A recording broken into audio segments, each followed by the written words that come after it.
everyone, and welcome to another episode of Read and Write with Natasha. So, today we have with us a sailor author. His name is Paul Trammell, and he lives on his sailboat and is currently in Panama. He wrote a number of fiction and nonfiction books. His latest book is a thriller called Until They Bury Me. He's also the host of two podcasts, Offshore Sailing and Cruising with Paul Trammell, and Dream Chasers and Eccentrics. Wow, Paul, how is life in the boat? Oh, it's wonderful. It's a dream. I'm living my dream out here for sure. I I enjoy it. know. I know, like I'm so jealous. I want to be on that boat. So, thank you for joining us today, Paul. And of course, my first question is going to be about the boat. So, how long have you been living on the boat, Paul? I bought this boat in 2019, right after I sold my house. So I sold my house first, and then went boat shopping. And I've been living full time on this boat since October of 2019. So almost 4 years now. Oh, wow. What made you decide to live this, unconventional lifestyle, just, quit living in a house and live on a boat? Well, I was in a stage of my life when I was just changing everything. And, it all started in 2015 when I quit drinking. I used to be a big time partier. I drank beer, I drank a lot and I smoked a lot of weed, and I was a musician. I was in a band. I was chasing a different dream at the time. And it just got to be too unhealthy, too much.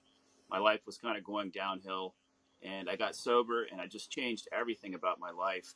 And uh, sailing became a substitute for all the partying and all the good times. And I just got really hooked. I had a different boat at the time. I bought a smaller sailboat, and I spent 2 months with it in the Bahamas, and I loved it.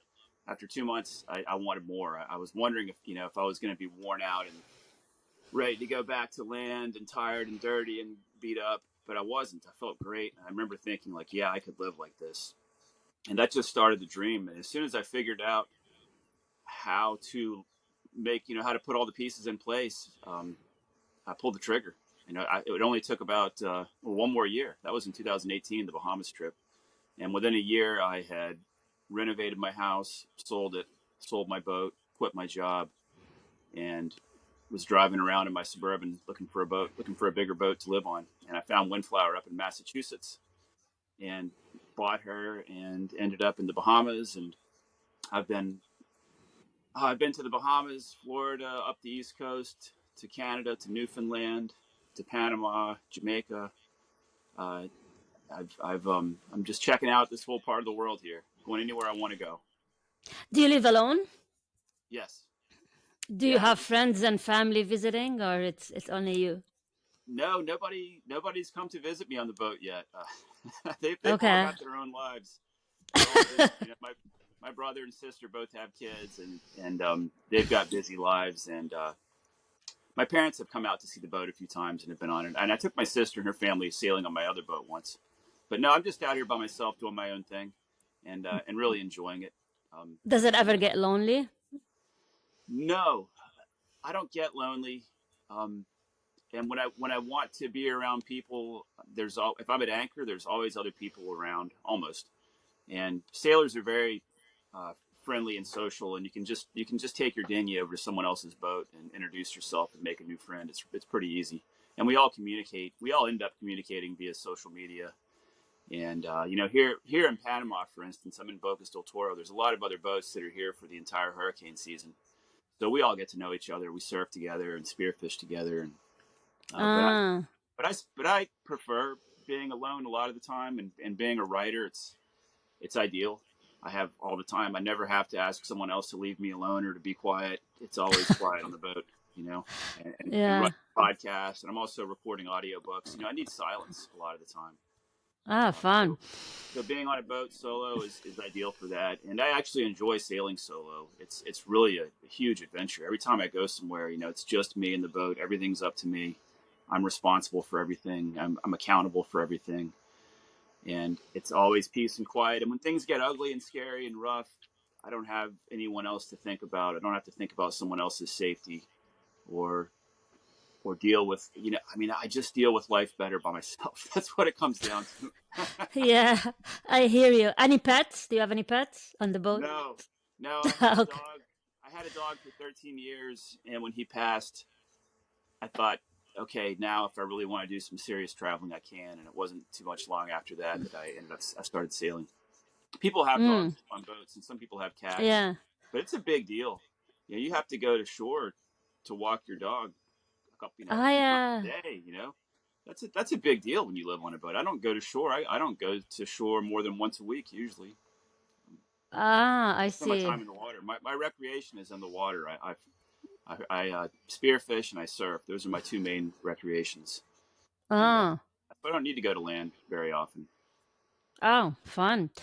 So now I want to talk about being a writer on a boat. And you said that you enjoy the silence, you need to focus. So how is being on a boat influenced your writing, and do you include being a sailor in your I know you wrote a nonfiction book as well, but in your fiction book, do we see lots of sailors, lots of sea stories, or how does that affect your fiction? Well, let's see. I've written three novels, and I'm working on a fourth. One of the three that I've already published, called The Gold Box, is about a sailor. So absolutely influenced. That book is sort of a fictionalization of my time in the Bahamas one year. I'm always looking for treasure when I'm spearfishing, of course, like you would. Ah. I've never found anything, Yeah, that's well, but why yeah. wouldn't you? You're down on the bottom of the What kind Pacific, of treasure? What kind of treasure would you find, like you're looking for? gold. Yeah, Like gold from and silver. ancient, like Yeah, from from ancient pirates. times, from pirates. Oh No, from wow. pirates. Yeah, I mean, I'm in the Caribbean. There were a lot of there was a lot of gold moving through here. Um, when back in, let's say, the 15, 16, 1700s. Uh, I mean, basically, the Europeans were looting the gold of South America, and they were moving it through here back to Europe. And Oh wow. so there's a lot of shipwrecks in the Caribbean because there's tons of reef, and there's a lot of places where pirates head out. In fact, right next to me right now is a place called Bluefields, where the pirate Blauvelt used to hide out. So the Caribbean's full of places where full-time pirates lived and stayed, and they would attack boats and steal the gold and do what they did with it. But a lot of gold ended up on the bottom. So there are a lot of real treasure hunters. I'm not a real treasure hunter, but there are a lot of real treasure hunters in the Caribbean, and they do find large amounts of gold. So I'm always looking. That's my point. I'm always looking because why not? So of course, being a writer, I think up scenarios, and it's an interesting question. What do you do if you're spearfishing, especially with another person, and you Okay. find a piece of gold? Right away, you have to decide if you're going to tell that other person, right? Because if you tell them, now they know about it, and once two people know about something, then potentially the whole world knows because it's hard to keep a secret. So there's a lot of questions about what happens when you find something and what you do about it, and that just started the ball rolling in my head for this novel, The Gold Box. Um, and then the novel I'm writing now is also about a sailor. This one brings up the question of what happens when you bring a stranger on board, and Ah. and you don't know them. Like in this book, a guy meets a woman because there's always people who want free rides on sailboats. There's Yeah. websites for that, sailboat hitchhikers, and there's lots. I mean, I did it too. Ah. When I was learning how to sail, I did Okay. that. So I took a ride on a boat from St. Lucia to Puerto Rico, and I recently had a woman on board who was just wanting to travel and learn how to sail. So that got me thinking, what happens if that goes bad? You know, and so that's Murder. yeah, murder. That's Exactly. murder on a boat is always very cool because I mean, it's like you can like always dump the body in the water and nobody would find out, like nobody would find Dexter. out. Yeah, exactly, exactly. Yeah, And exactly. the thing about man and a woman on a boat is you're trapped. You're stuck. You're stuck together. There's nowhere to go. Mm. You can't just walk away. When you're on land, if you're in a bad date, you can just leave. Or if you're even in a bad relationship that you live together, you can get in your car at any point and drive away. At least be separated or go walk. I mean, whatever. You can separate yourself from the person. You can't do that on a boat. You kill each other. That's what happens on a That's what boat. happens. Yeah, somebody's going to Yeah. end up in the water, right? Yeah. Yeah. So I That's a hope good it's not story. inspired by real events. Yeah. It's inspired by real events, but not the murder part. No. Okay. The funny thing is, when I had this woman on, I had a woman on board last winter in the Bahamas, and my Okay. mother asked me to send her photographs of myself daily. And I thought, what's up with this? Why does she want to see a picture of me every day? She must be worried about my happiness. That's what I thought. So I talked to my father, and he said, "Oh no, Paul, it's not. She's not worried about your happiness. She's worried this woman's going to kill you and throw you overboard." Well, mother's instinct, you know. Yeah, and then she took it one step further. She was afraid that this woman was going to start texting, like responding to texts as if she was me. So she Okay. wanted photos. Oh wow. So You, that got me thinking, well, that's a novel. That's the start of a novel, right? maybe your mother watches a lot of Dateline. I mean, I watch a lot Something. of Dateline Yeah, because these something are makes me a this little is paranoid. Yeah. yeah, yeah. Yeah, so Oh that's the wow. premise for the book I'm working on now. The working title for that one is Identity Crisis. Um, Oh wow. yeah. That's very cool. That's very cool. So what was the craziest thing you've ever encountered, while you're living on the boat, and did it make it in your books? Like the craziest story. Like you Um, saw, I don't know, a shark, a whale, I don't know, a pirate, something crazy. well, gosh, a couple of things come to mind. I mean, the craziest thing that happened to me was, and it did make it into my book, Journey to the Ragged Islands. That's the Okay. story about my first trip to the Bahamas in my smaller Okay. sailboat when I was brand new to sailing, and I had a few near death experiences on that trip. But Oh. what happened on this one was I didn't have a dinghy on that boat. I just had a 12-foot surfboard and a kayak Okay. paddle. So it's Okay. basically like a large paddle board with a kayak paddle, and I would sit down on it and get around. And I got harassed by a giant shark once while on that board. I was Ah. sitting on a surfboard with a kayak paddle, and a massive oceanic whitetip, which is a species known to eat people, uh, just swam right up to me and bumped into the surfboard and dragged its head along the board, Ah, jeez. and then went away and came back and did that like three more times. So four times this big shark was dragging its head along the side of my. So what it was doing was it was basically sniffing and tasting the boat or the surfboard Okay. to see if it was edible, because that's what they do. That's what oceanic whitetips do. They investigate everything. That was terrifying.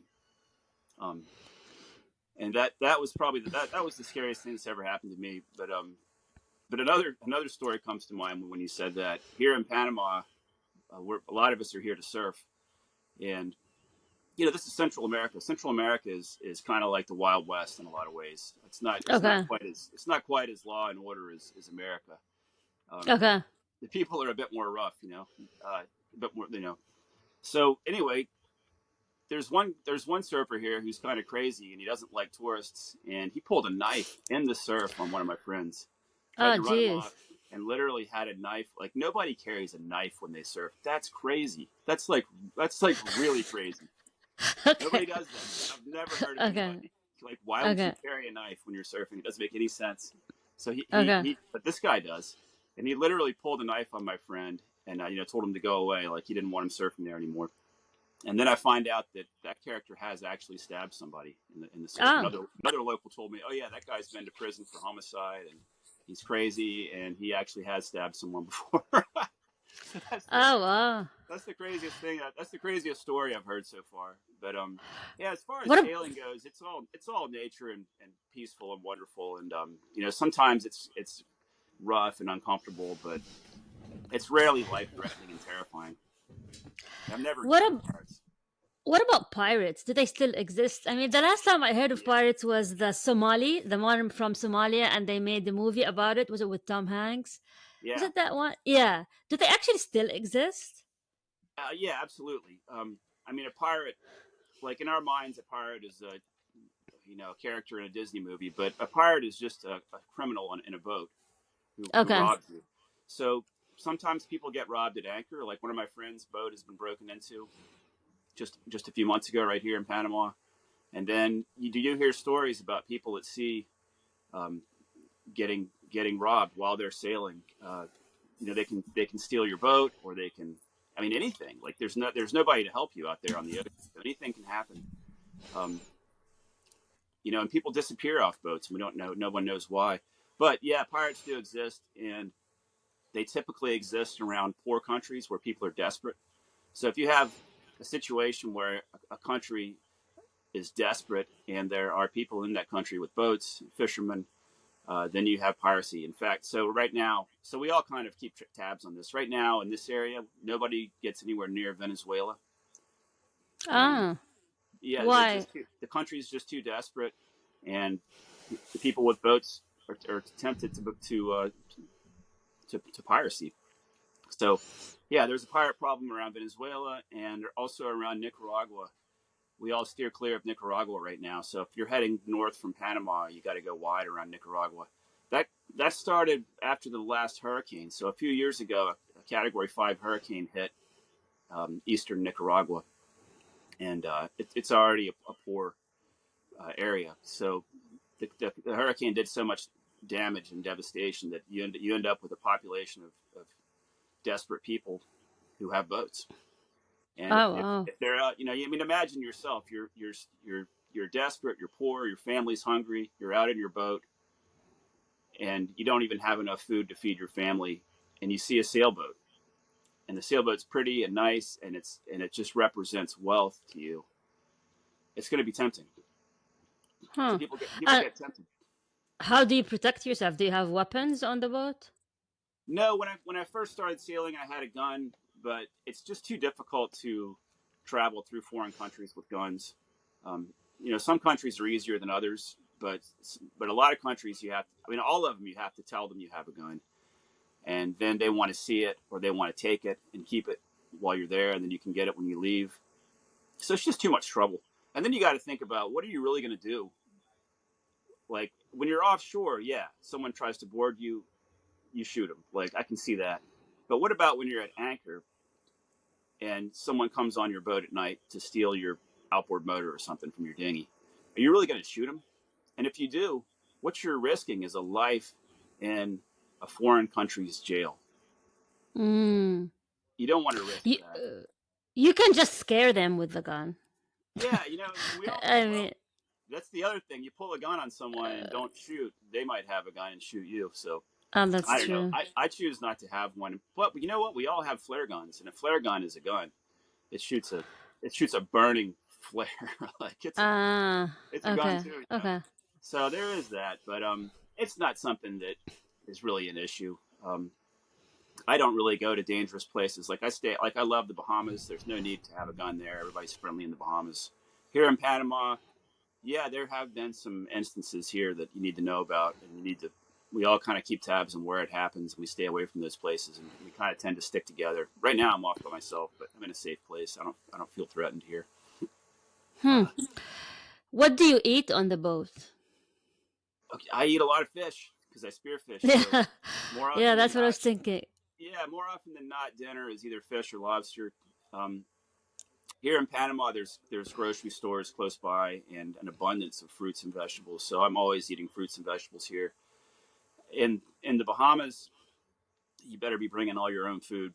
There's definitely you're not going to find much in the way of fruit and vegetable there, and the food's all expensive. So when I'm going to places like that, I'll stock up on canned food and dried food. Rice, beans, granola, trail mix, oatmeal, canned fruit, canned vegetables, canned chili, crackers.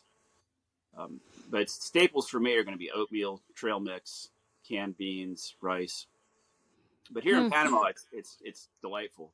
I'm eating bananas and pineapple for breakfast, and salads for lunch, Hmm. and fish for dinner. I'm eating very well. That's what I wanted to add. Yeah. So, and how does that affect your like health? Do you feel more energy? Like now you're in nature, you're Yeah, eating fish. I guess you don't eat much meat, right? Like red meat or yeah.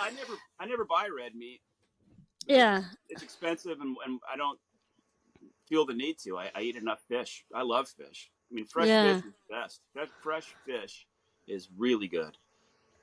It's hard for someone who doesn't know that to understand because fish once it's been a few days old isn't that good anymore, and if it's been frozen, it's just not that good anymore. It changes flavor a lot. Some fish in particular, for instance, tuna or mackerel, you need to eat them like the first day you catch them, maybe the second day, but after that, the flavor really changes. Other fish, not so Ah. much, but any fish is way better fresh than it is once it's been frozen or sat in the fridge for a few days. So How do you cook them? Like, do you when you cook on the boat, do you grill them, or like how? What do you do when you cook them on the boat? so I have a 3 burner propane stove with an oven, Ah, and okay, I typically just put the I typically saute some onions and okay, then some bell pepper and some tomato, and then I put the fish in there with that, saute it in a okay. pan, pan fried with some veggies and some rice. That's a pretty standard meal Yummy, for me. Yeah, yummy. yeah, that's what it Ah, was last night. It was gray snapper, and I started off with onions and then bell pepper, like red bell pepper next, and tomato and garlic, and then I put the snapper in there, and then I put some beans and rice that I cooked in coconut milk, which is delicious. All that together, it was mighty good. Yeah, fantastic. I mean, that's so I eat so better you now too. fish every yeah. So you fish every day. So like every day you go and you basically bring your dinner from the sea. I spearfish almost every day when the conditions are good for it. Sometimes I'll get a big fish and I won't need to spearfish for a few days, but Okay. I'm often I'm at least half the days. Like here in Panama, it's probably about half of the days I go spearfishing. When there's surf, I'm spending my time surfing. So there's this surf is seasonal here. So when the surf is on, my all my free time is surfing. But I can also catch fish with my rod and reel right off my boat. Ah, very cool. So sometimes, especially at night, I have a light that shines down into the water off the bow of the boat. I can just go forward and catch fish at night whenever I want to as well. So that's Oh pretty easy. wow. Would you ever go back to living in a house? It might happen someday, but I have no plans for that now. I like it too much out here. Yeah, I mean, I'll get. Yeah. I mean, who knows? Things always change. But but for now, no, I have no desire. I have a fear of having to go back to land. As a matter of fact, like I'm doing everything I can to make sure I get to stay out here on the water because this is the good life for me. What are you afraid of? Living in a house, having to get a job, uh, Ah, yeah, mowing the lawn. mowing Maybe the you lawn, know. just being stuck in the same house day after day, looking at the same, having to drive. All of what I really don't like about conventional living in a house is that you're completely cut off from nature. Uh, Yeah. Out here on the ocean, I'm surrounded by water. I'm surrounded by nature. When the sun goes down, it's dark. When the sun comes up in the morning, it's light. There's birds. There's fish. There's no roads. There's no telephone poles. There's no concrete. There's no other buildings. It's nature, and that's what makes me happy. So how do you sustain yourself? Like you live off your saving, or like how does that work financially? Well, I've written 10 books. They're all published and making money. I make a little bit of money Ah. from the podcasts, but yeah, mainly I'm living off writing right now. Ah, well, that's what I really want to ask about. So, first of all, like for writers, it's really hard for them to make money off writing. So, how was your publishing journey? Did you self-publish? Did you go through an agent? How did it go with you, and how are you marketing your books? I'm all self-published. I haven't even tried Okay. to get an agent yet. I mean, I think about that every now and then, but I haven't heard. I listen to a lot of interviews with authors on other podcasts, and I haven't heard anyone really say, "Oh yeah, definitely traditional publishing's the way to go." I hear a lot of people say, "I don't know, I'm traditionally published, but I still Yeah, have to do all my own marketing and that's true. That's blah true. blah blah." So I just don't really know if that's worth all the trouble. It seems like a lot of trouble too. So I've been, True. yeah. Yeah. I mean, how many cover letters do you have to write? It just seems Exactly. Exactly. it just looks like a terribly hard journey. So, and then the alternative is to spend one day, maybe 2 days on the computer and your book's published through Amazon, and you get to keep 60% of the royalties. Uh, that's always been what I've done. So it's Do you not hire that an difficult. editor? Did you hire an editor and cover designer, or how was the whole process for you? No, I haven't hired anybody yet for either of those two things. I always have a few people read my books Okay. um, to help me edit. And then, of course, I edit extensively myself. And then now I read out loud. Now the final step, like for Until They Bury Me, for instance, right before I published it, I recorded it as an audiobook, which meant I had to read it out loud. And Ah, you really catch mistakes that way. So that's my final edit is reading it out loud and recording it. Because you see every word, you see every comma, every period. But I always have friends help to edit, and that works fine. I still see typos in traditionally published yeah, books too, so that's true. it's That's not true. foolproof. Yeah, either way is foolproof. I've designed all my own covers except for the gold box. A friend of mine did that cover, and that's actually a really nice cover. But the rest of the So, covers I did. so how are you marketing these books? Like, I think marketing a book and convincing people to, swipe their credit cards and buy your book is really hard. I mean, I have a podcast, I have like a huge following on social media, but I'm still like, having a hard time selling a book because people would like and retweet and whatever and share, but when it comes to actually Yeah. buying the book, it's so what is your secret? Is it the Uh, fact that you're a sailor? People yeah. like I the don't. sailors? Gosh, I wish I knew the secret. I mean, I need to sell more books too. So all I do is, I mean, the same thing you're doing. Basically, I promote on social media. I have 2 podcasts, and I have a YouTube channel.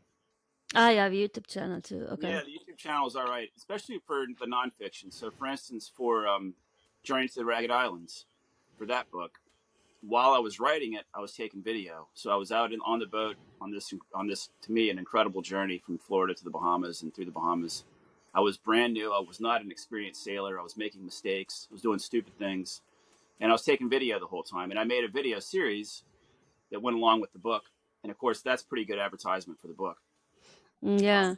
Also, sailing nonfiction is easier to sell, at least for me, than novels. Like novels, I find very difficult to sell. Um, but Ah. with sailing nonfiction, you've got an audience that's hungry for information, and you've got an audience that's educated, intelligent people that have money. And they're not afraid to buy a book. People who want to sail offshore are readers. We're all book readers. All of us are, and we're all hungry for more information because we all want, like, you need a ton of information in your head to take a sailboat offshore and feel confident doing it. And one way to do that is to read sailing nonfiction. So that's more of Ah. a captive audience. Yes, those books are kind of my bread and butter. They consistently sell, but they don't sell a lot. You're never gonna get wealthy selling sailing nonfiction. So I also write novels, and hope to move up to the next level through the novels. But you don't have a captive audience with novels. You've got a whole lot more competition. It's much more difficult. The audiobooks help. People tend Yeah.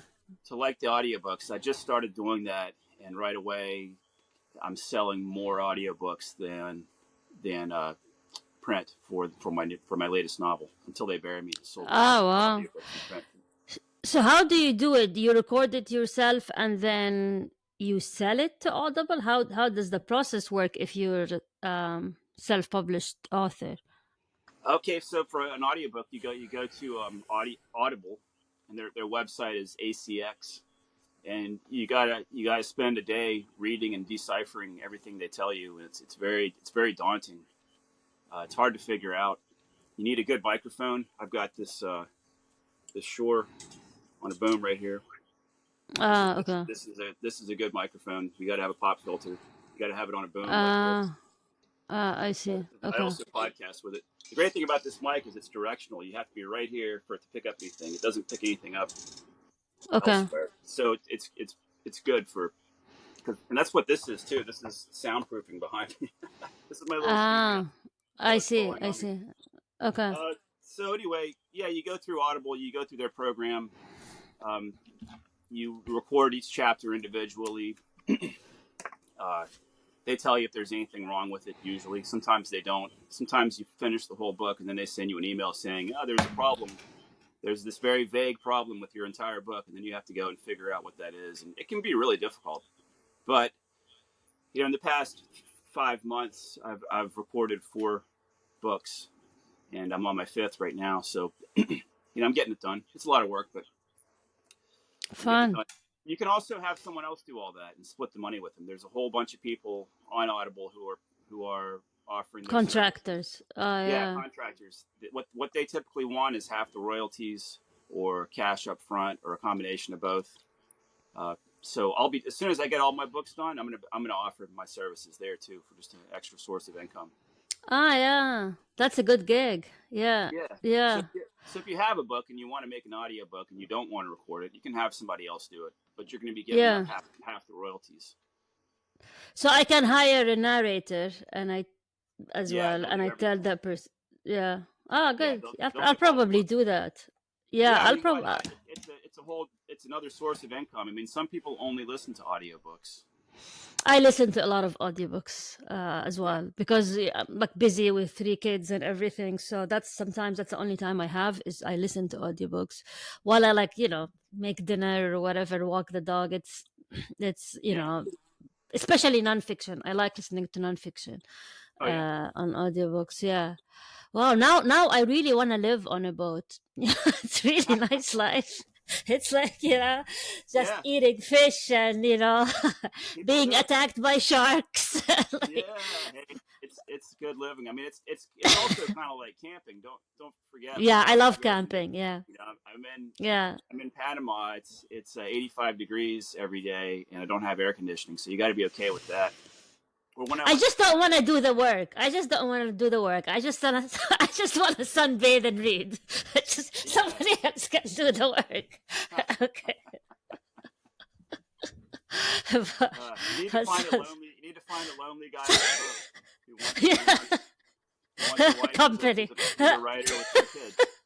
I know. That is funny. But yeah, so wow, this is fascinating. Are there any other author sailors or like is your story unique? No, there's definitely other author sailors. There are, yeah. I met John Kretschmer last year when I was in Canada. He's a very accomplished author sailor and a very accomplished sailor. Fascinating character. He's written some great books, and he's a great guy. And he sailed more miles than I'll ever sail. All he does is just sail laps around the Atlantic with paying customers. That's kind of his gig. He has people that pay to sail with him. He's that good of a sailor that he has people that pay to come onto his boat and sail from Bermuda to Canada, or and then to Oh, Scotland, and then to the Mediterranean, and then from there to the Caribbean. So I met him when I was in Canada. He was taking customers from Nova Scotia to Newfoundland, and then he went to Greenland from there, and then to Iceland, and then to Scotland. Um, so yes, hmm. there's a handful of sailor authors for sure that are doing it full time. He's the only one I've actually no I have I've met one other. I met Amy. I can't remember her last name. I met another author who lived on a catamaran, and she wrote romance novels. Female. Wow. Yeah, Romance she was novels writing on a romance novels. sailboat. On a Yeah, sailboat. That can get a bit dicey. Okay, sure. I think romance is huge. So it if you have is. a romance on a sailboat, she's probably Gosh, making a killing. Yeah.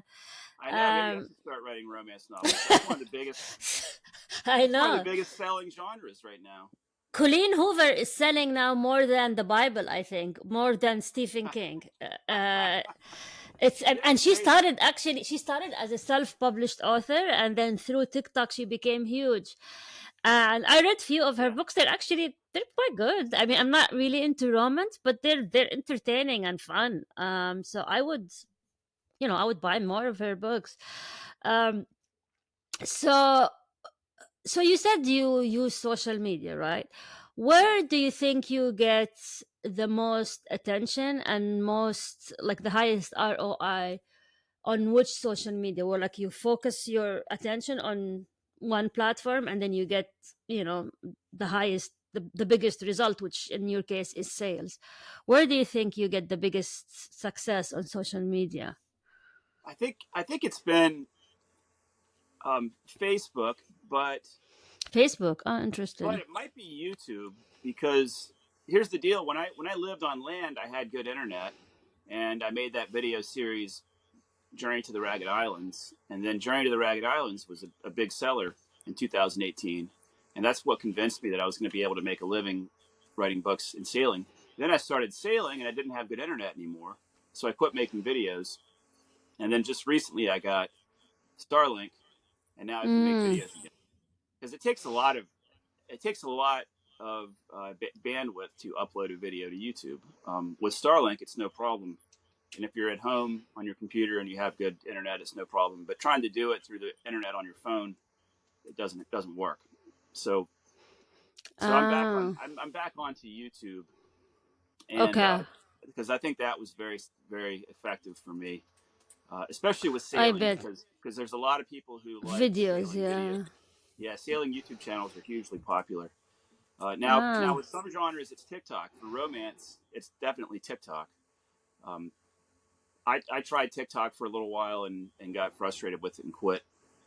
But yeah, some authors say TikTok is it, but it depends on your yeah, genre.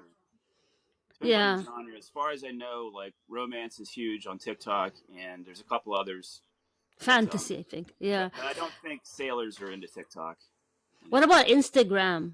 Yeah, With all the I picture, Instagram too for sure. with I'm on all the Instagram just as pictures. much. Yeah, Yeah, I'm on that just as much as Facebook. I'm not yeah, sure which one is better. But the thing yeah, is, you got to get at to do everything you can to make people recognize you and your name and feel like they know yeah, you a little bit, because people, if they feel like they know you a little bit, then they're more apt to buy your book. Podcasting is huge. um, yeah. that's How, probably that might be the how biggest. do you make money from your podcast? Ads or Patreon. Patreon? Ah, okay. Yeah, And people actually support it they through do. Patreon. Yeah, Ah, okay. yeah. Here, try this. Go to Patreon and look up podcasts, and it'll give you the most popular podcasts that are using Patreon right away. And then you can also see how many members they have, how many patrons they have. It's Mm, astounding. It is astounding. Some of the podcasts have thousands of patrons. And if you have okay. thousands of patrons, that means each one is probably giving, at least they're probably averaging $5 a month per patron. So Mm. And that's you that's plug it in, $1,000 every month. and you plug that in the show notes, right? So you say like support me or Oh yeah, yeah. yeah, Yeah, at first I was timid about doing that, and now yeah. it just rolls out of my mouth every intro and outro. You know, Ah, you add so it to the yeah, intro and the outro. I Okay. always let people know, and then I also direct traffic to my website as much as I can, and that's where the links to Patreon are. So I've Mm, got a website. okay. The website's also important for Wow. marketing books. So my website is not just my books; it's my books. It's my two podcasts. I've got a page that's all photographs of fish that I take underwater. Um, anything I can. Oh, a newsletter. I just started a newsletter. I have Wow, an you're author busy. an author That's why newsletter. that's Yeah, why you're not lonely on the boat. You're like you're very I'm working busy. every day. Yeah, I know. it's Yeah. fun out here, but it's a job. It's a full-time job. I think I spent 10 hours yesterday at work. Yeah, But I like also what's but it? I also got in the water and went spearfishing. So, and I watched the Yeah, sunset. like living the Margaritaville life. What was his name? He just Yeah, passed Jimmy Buffett. away. Jimmy Buffett. Yeah. So are you like living similar life like him? I guess so. I mean, I don't know what life Jimmy Buffett led. Now Margaritaville, no.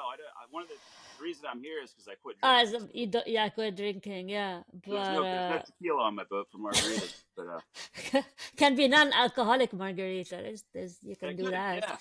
yeah, yeah, yeah, yeah. I mean, a lot of people live like that. A lot of people who are retired, they come out here and they don't have a job, they don't have a project, and I don't know what they do to have fun, because like I need work, I need a project, even if I And was you're retired. still young. I mean, you're still young. I think you're still young to retire. No, I mean, Oh yeah, I'm not retired yet. I'm 52, yeah, but I'm yeah. I'm so I'm still working. Absolutely, I don't have. I don't have a big nest egg to retire on. I'm Yeah. building that. I'm building that now with my books. Ah, wow. Uh, That's very inspiring. I'm gonna go Google sailboats now. See how I'm gonna escape. I'm just joking. yeah. But yeah, but this been wonderful, Paul. Any final thoughts for the audience, for anyone who wants to quit the life here on land and write books on a on a Yeah. sailboat? Yeah. It's all about baby steps. Okay. You want it, if you want to do something, then dream about it and keep dreaming about it and start taking small steps. Make a plan and start taking small steps towards that plan. And eventually, it might take a few years, but anybody who wants to leave land and do something different, change their life 100% can do it. It just takes a lot of small steps. But once you Yeah, start that's making true. progress, you realize, wow, I'm really on the road to making this happen, and you get confidence. Each step builds the confidence, and eventually you're done, and you've sold the house, and you've sold the car, and quit the job, and you live on a boat, or whatever it is your dream is. And you can make it happen. Wow, that's inspiring. And best of luck with all your books. And I'm Thank you. actually really happy and inspired to hear that your books are doing well. Because many authors that I talk to, their books are doing okay, and it's inspiring to see that you're making a living off your books and you're self-published authors. So that gives other authors some hope. So thank you Yeah, very much, and best of luck, and stay away from all those sharks. Okay, I stay, will. Thanks for stay having me on, safe, Natasha. and the pirates as well. Okay, Okay, I'm avoiding them. yeah. Yeah, all right. All right. Thank you very much. And for anyone who's listening or watching, thank you for joining us for another episode of Read and Write with Natasha. And until we meet again.